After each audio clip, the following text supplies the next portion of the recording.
आओ, आ जाओ जी। आ चुके हैं। चलिए जी, आज हम दोपहर का भोजन शुरू करने जा रहे हैं। ये देखिए जी, सलाद आ गई।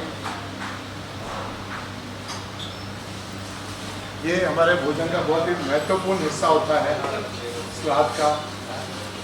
यहाँ दाल, ये कड़ी पकौड़ा है जी, मूंग की दाल। येलो मूंग की दाल। मूंग की दाल बहुत ही कम रेस्टोरेंट में मिलती है। ये पुलाव आ गया जी। स्टार्ट। चलो, ये आ गई जी हमारी चपाती। हिला के कच्ची से दिखा दो।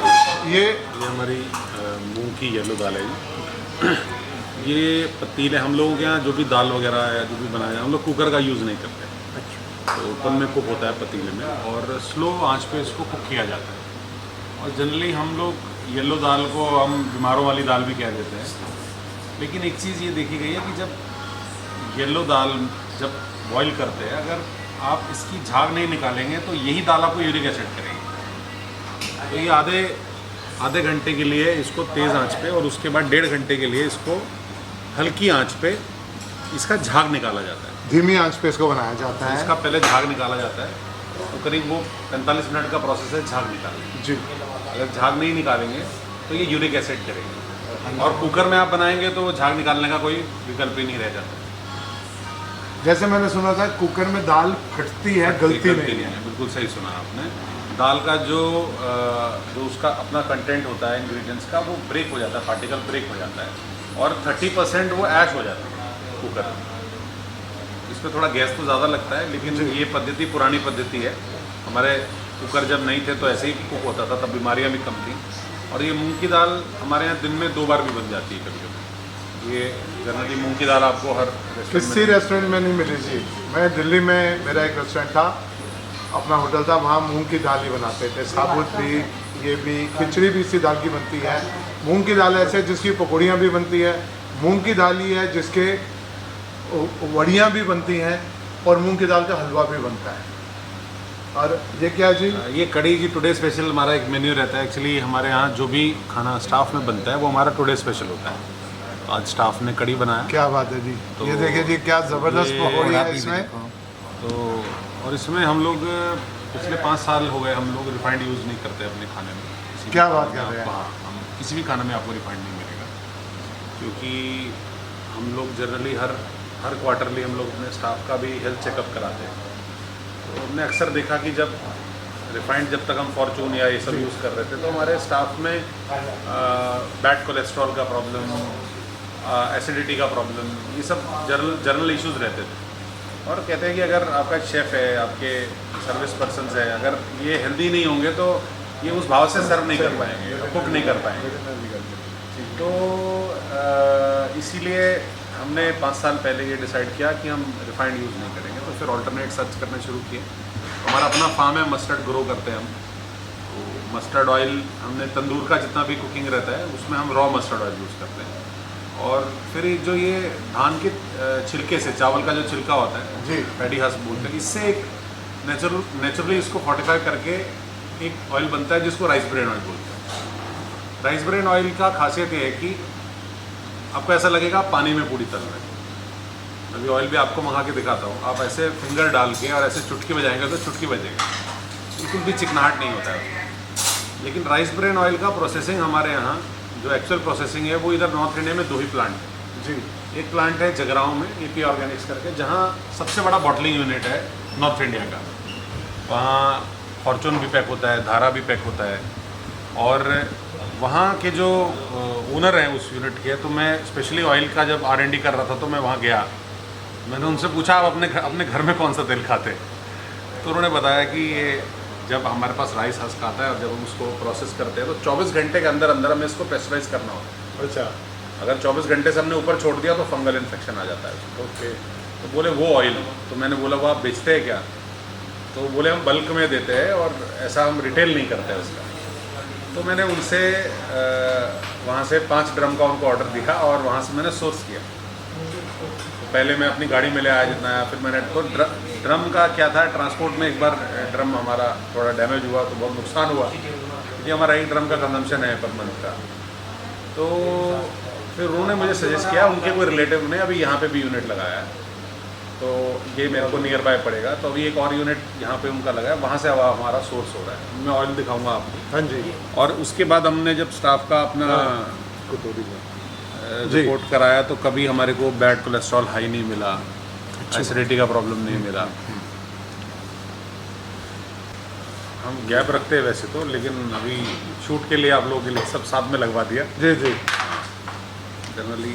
और एक और चीज़ है, हम लोग एंटी फूड के लिए गाइड करते हैं कस्टमर को। फॉर एग्जांपल कोई ऐसा कस्टमर जो मिल्क प्रोडक्ट खा रहा है और उसमें बाद में हमारे को बोल रहा है लेमन सोडा पिला दो, तो हमने अपने सर्विस स्टाफ को ऐसा ट्रेन किया है कि वो उनको बोलेगा नहीं सर आप लेमन सोडा मत पीजिए, क्योंकि आपने भी रसमलाई खाया है, आपने खीर खाया है, क्योंकि वो एंटी फूड है, तो आप उससे आप मतलब साथ साथ सकता है। गाइड भी करते हैं कि आपको क्या खाना है, कैसे खाना है और कब खाना है, किस के बाद क्या चीज़ लेनी है। हमारे भारतीय भोजन में ये सबसे है कि हम, जैसे आपने अक्सर जगह देखा होगा कि हम 6 मील अलग अलग कुजीन को कैसे खाना है, अगर सूप से शुरू करके, और ये सब चीज़ें बहुत ज़रूरी हैं कि जैसे आप दही खा रहे हैं उसके साथ में आपने मिल्क प्रोडक्ट नहीं लेना है, प्रोटीन ले रहे हैं तो 2 प्रोटीन एक साथ नहीं लेनी है। तो ये थोड़ा सा जी अब आगे और हमारे पास पनीर लबाबदार है। पनीर लबाबदार आया है, इसकी क्या खासियत है जी? जी पनीर एक्चुअली हमारा 6 साल से एक ही हमारे वेंडर हैं जी। तो हम पनीर का कोई ऐसा केजी वाला कॉस्ट हमारा नहीं रहता है, हम उनको पनीर का मैन्युफैक्चरिंग देते हैं इंग्रेडिएंट्स दे के जी। तो एक तरीके से अपना इंग्रेडिएंट्स दे के पनीर बना हुआ है, तो ये बाज़ारी पनीर नहीं है। अरे वाह। आप ऐसे कह सकते हैं कि घर का पनीर है, आप खाएंगे तो आपको टेक्सचर भी उसी हिसाब आप दूध जो आपकी गाय हैं उनका दूध उनको बेचते हैं? हमारा अभी इस बार अभी गर्मी में तो दूध थोड़ा कम हो जाता है, शॉर्ट हो जाता है, तो हमने दूध कुछ हमारे फार्मर लोग हैं उनसे हम लेते भी हैं, क्योंकि दूध हमारा 20 लीटर का कंजम्पशन होता है रोज़ का। तो जितना भी हमारा यहाँ मिल्क सर्व होता है या टी सर्व होती है, शेक सर्व होते हैं, वो सारा हमारा अपना फार्म वाला दूध रहता है। और जब सर्दी में दूध हमारा सरप्लस होता है तो फिर पनीर में यूज़ हो जाता है। लो मैं लच्छा पराठा से शुरू करता हूँ, आप भी लीजिए। थैंक यू साहब। हम टेस्ट करके बताते हैं बिना रिफाइंड ऑयल के रेस्टोरेंट का भोजन किस प्रकार से है। तो ये कढ़ी को मैं टेस्ट कर रहा हूँ अभी।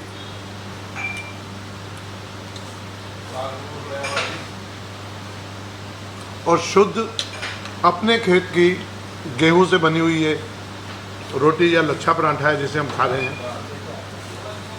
ये भी मैदा रहित रहता है, हम लोग मैदा नहीं करते। बिल्कुल मैदा तो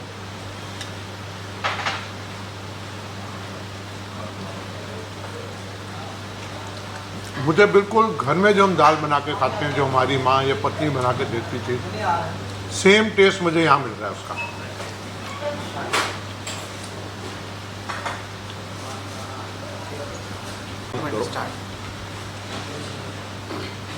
और लिए पनीर लबाबदार।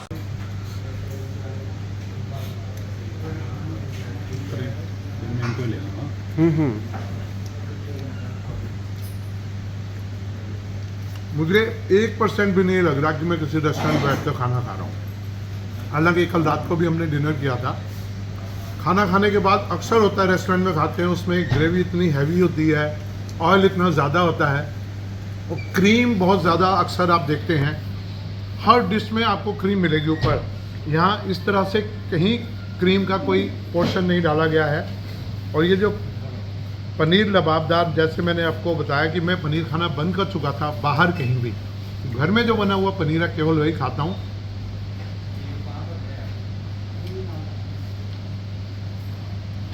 बहुत ही लाजवाब टेस्ट है सच में।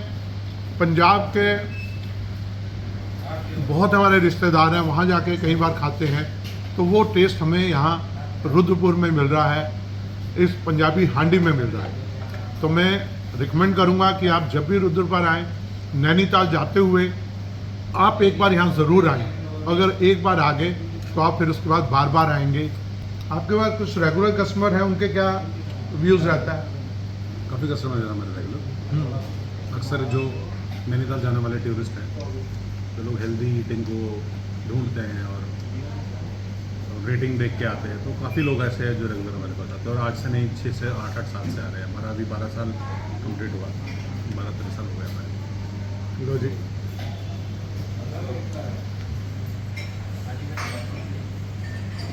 वाह जी वाह, फ्रेश बीट रूट अभी जूस बन के आया है। अगर हम अपने भोजन को सही ढंग से खाएंगे तो हम कभी बीमार नहीं होंगे। मैं तो ये भी कहता हूँ, भोजन से भेषण, भोजन से ट्रीटमेंट होना चाहिए। हमें केवल भोजन में वही चीज़ खानी है जिससे हम स्वस्थ रह सकें, भोजन खा के हम बीमार ना हो। इसका आप सब ध्यान रखें और इस तरह के रेस्टोरेंट जो भी हैं उनको हम अधिक प्रचारित करें ताकि दूसरे लोग भी इसी प्रकार का सर्व करना आरंभ करें। केवल हाइब्रिड सब्जी, हाइब्रिड फ्रूट खाने से हम हेल्दी नहीं होंगे। हम ऑर्गेनिक खाने से, पेस्टिसाइड रहित भोजन अगर हम करते हैं तो उससे हम ज़्यादा स्वस्थ रह पाएंगे। मैं तो ये मानता हूँ जी, और आप तो बहुत बड़ा काम कर रहे हैं इसी के ऊपर कि ऑर्गेनिक फूड सबको मिले। आप नमक तक शायद ऑर्गेनिक यूज़ करते हैं।